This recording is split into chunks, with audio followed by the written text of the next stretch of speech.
Mitchell Robinson. I think if this, let's go with, should we go with first preseason game or first opening or opening night for this one? What do you think? Let's go with opening night. It's opening night? Okay. Official. Mitchell Robinson is not the starting center on opening night. It is indeed Nerlens Noel. Is that, for me personally, that's like DEFCON. It's like DEFCON 4. It's not the lowest. Where are you at for this one? I'm at 3. Oh, you're a little higher than me. Okay, tell me why. Well, so this week was obviously an interesting one with Mitch. Do tell. It's such a fascinating situation because when you look at Mitchell Robinson, I think any player that goes through 6 agents in 3 years, if you're not at least raising an eyebrow, your head's in the sand. That's a concerning factor.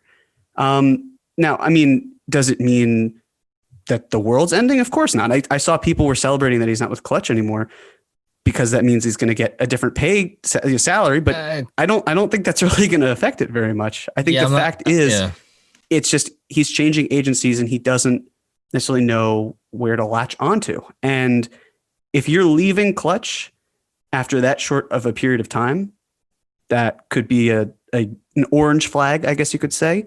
Or he went with Clutch about, what was it, 6? I'm pulling this out of my ass. 6 months ago, 8 months, like that. Something along those lines. Okay. So, what Tibbs said, I thought was pretty interesting in terms of the level of professionalism. And with Noel, I was expecting him to say something differently than what he said, but he talked really about how he wants to be kind of like a big brother mentor role. And I'm kind of thinking at first, like, well, Mitchell Robinson, of course, these guys are all young. All of them, they're all, and I say that as someone who's not even that much older than them, but I can see why it's hard for them. They're being thrust into this situation.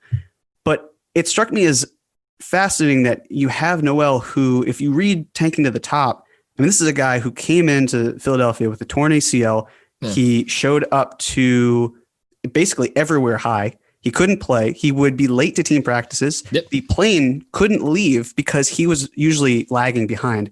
And he learned from it. And he also, I was about to say, he's clearly been humbled by that. And a big reason why he was humbled was because of the fact that he turned down, I think it was like a 4-year, $70 million contract. Yes, he did. That the Mavericks offered. And then he went to Clutch. And then, of course, with Mitch, he just left Clutch. So, when I see Mitch, this is kind of like how I feel about all prospects. And when I say prospects, I mean especially players who haven't gotten to the NBA yet. I always struggle with it because we have an insufficient amount of data. We look at what's on the court because we can see that easily. We can look at the box scores. We can check a lot of those things, but we don't interact with these players. We don't know what they're like. We don't know what their wants, their needs, their motivations are, what their characters are like. There's a lot that's out there that we just don't necessarily know. And with Mitch, when you hear about professionalism, when you hear about potentially how he has to mature a little bit, that's something that it's from, as this cat decides to climb onto my lap. It's just something that we don't have access to. And when we hear other people, like this report from Bondi or from Berman, right? A lot of people, the first instinct is just, well, we don't like that report. So we're going to ignore it. Right. And just so everybody knows what we're talking about, the Bondi report was that there was some murmurings from the Team USA Select or whatever it is, the young players team that Mitch, they had trouble getting him there. And then his attention level was maybe not the highest while he was there. And what was the Berman one again? I may be forgetting this. The Berman one was similar. But it was also that the Knicks were disappointed. That's right. That he didn't come. Yeah. And for anybody who doesn't know, that this was the earlier September sessions, which were optional, and which Mitchell Robinson at the same time was putting up pictures of him and a small child, which there's been much speculation as to whose child that is. And we need not get into that right now, but he was caring for a very young child at the time, it appeared.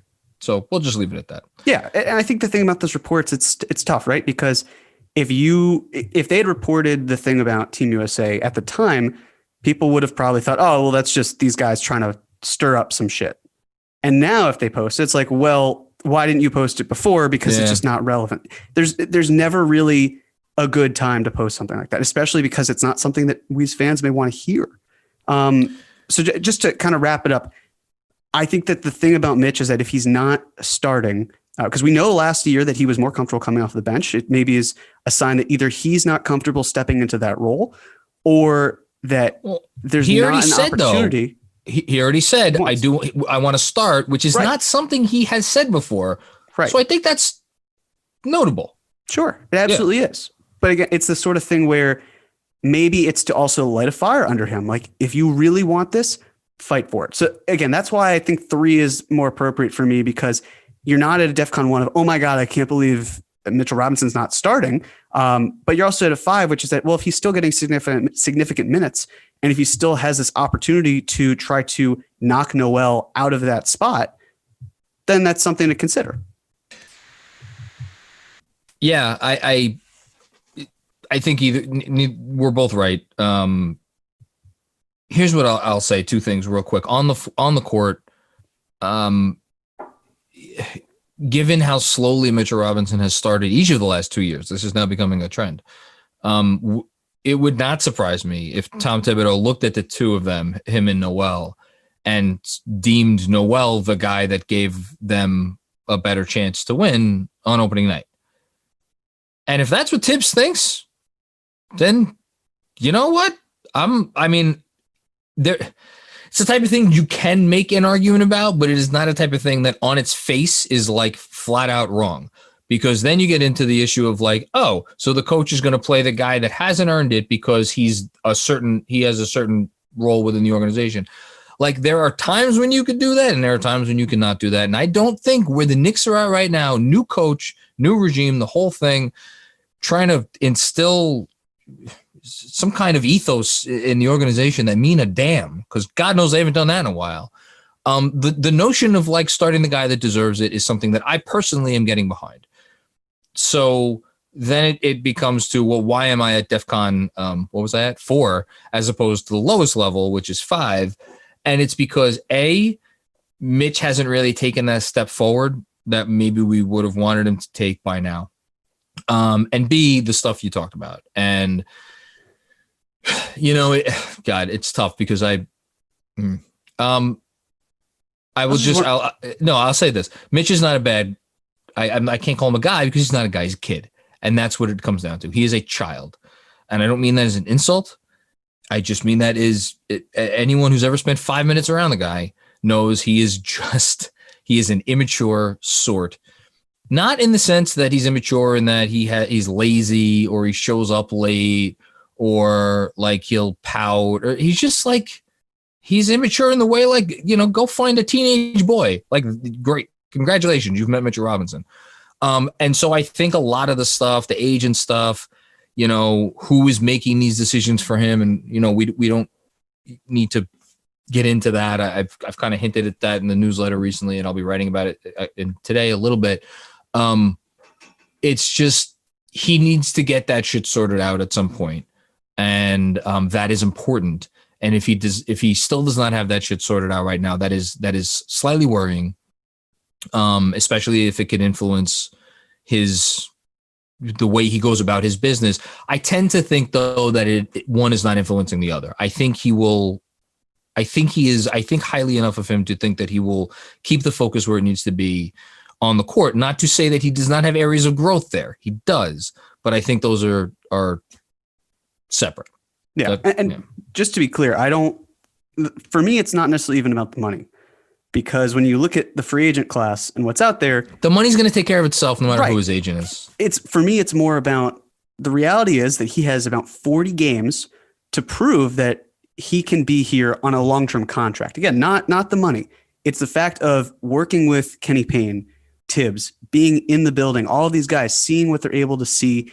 And, I don't want to turn this into should we consider trading Mitch or not? Because again, when I wrote about it, we're not having that discussion. Right. It was a very different conversation, but This is now like, okay, well, it's not at some point that he has to start maturing. It's now. And Tibbs seemed very clear about that in terms of what he was talking about. And I think that's okay. I think there's a level of good pressure and bad pressure. And I think that what Tibbs is saying can be good pressure. It's getting someone like Mitch to start thinking about his long-term future and what is at stake and how he can grow. And they've supported him and brought in a guy like Kenny Payne to help with that. It's more the concern of, if something drastic happens, is that necessarily on Mitch? Is it on the people around him? Is it on everyone? Yeah, but we'll find out. But at this point, I'm not even sure. It's like